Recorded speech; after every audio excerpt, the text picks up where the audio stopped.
भारत को स्वाधीनता आनीदेवा अनेक स्वाधीनता संग्रामी निजर प्राणबली देइछन्ति। केते संग्रामी लहू लुहाण पर मिली आमको स्वाधीनता। सेहीपरि भारतर स्वाधीनता विप्लवी मानक मध्यरे जड़े वीर युवक जी कि आज कोटि कोटि युवक मानक पई प्रेरणार उत्स पलटिछन्ति से होछन्ति चंद्रशेखर आजाद।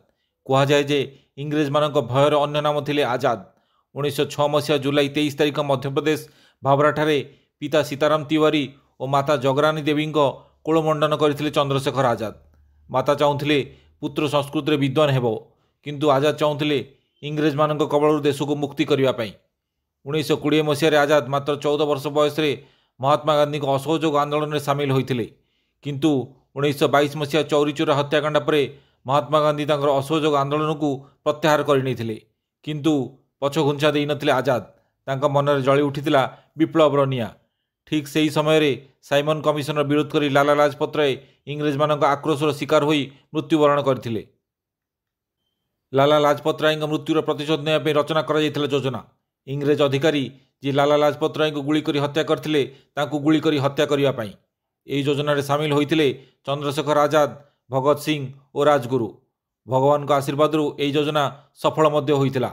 यापर इंग्रेज सरकार लगी पड़ते चंद्रशेखर आजाद को खोजबारे, किंतु विधिर विधान किसी अलग थिला। आजाद को मित्र जड़े जी कि आजाद को सह और देश सह करथिले देशद्रोह।